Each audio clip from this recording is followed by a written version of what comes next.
Alors Chantal Régnier, on continue à parler des conditions de voyage et on continue à parler de la mer, puisqu'il y a quand même un passage très important dans les Actes des Apôtres, qui est ce passage du naufrage. Alors, selon vous, c'est ce récit de naufrage qui prend énormément de place dans ces Actes des Apôtres. Il est réel ou c'est juste de l'invention de l'auteur des Actes?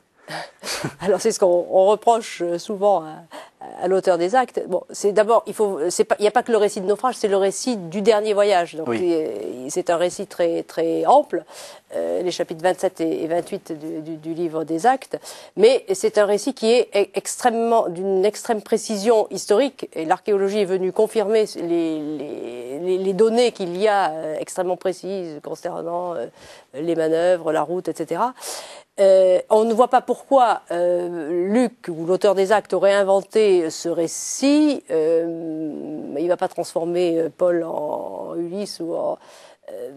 s'il n'y a pas une réalité du voyage de Paul à Rome. Alors après que, dans le détail, bien sûr, il y a un récit, donc il raconte à sa manière ce voyage, mais il y a nécessairement un fondement de réalité. On va pourquoi mais toutes ces histoires, on ceinture le bateau, on jette les agrès, on faisait comme ça? Alors, non seulement on faisait comme ça, mais avec le récit des Actes, on a le texte le plus détaillé sur les manœuvres dans l'Antiquité, au 1er siècle. Donc c'est un récit témoignage en plus pour l'histoire de la navigation dans l'Antiquité.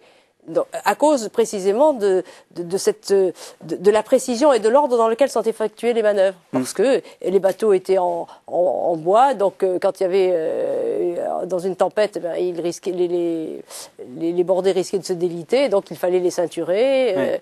Ensuite, on commençait par prendre la chaloupe à bord, parce que là aussi elle était nécessaire en cas on remontait les gouvernails, etc. Enfin, l'extrême précision qui est donnée correspond exactement à ce que l'archéologie navale et les textes antiques nous disent. Alors moi, une question que je me suis souvent posée, c'est, vous nous l'avez dit, la mer est fermée à une certaine époque, et on sent que là, il y a quelqu'un qui a pris une décision dangereuse, qui va s'avérer dangereuse, qui est cette volonté d'aller contre les éléments. Pourquoi est-ce qu'on fait ça? Pourquoi est-ce que Paul veut si vite aller à Rome?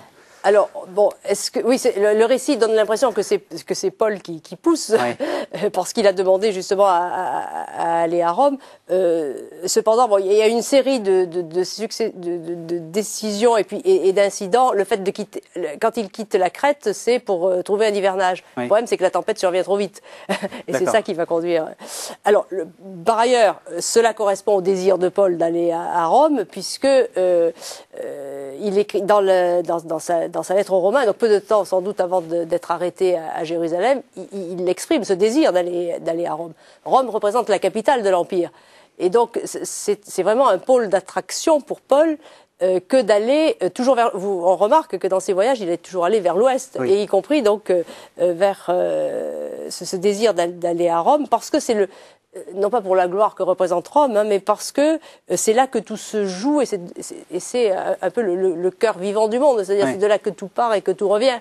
Donc on comprend qu'il est c'est ce que vous disiez, c'est qu'il choisit des villes portuaires ou des villes... parce qu'il y a du monde. Voilà, parce qu'il y a du monde et que ce sont des lieux de décision en plus, c'est des lieux peuplés, oui, mais aussi des lieux qui ont une importance culturelle. Ce sont les mégapoles, on peut le dire, de l'époque.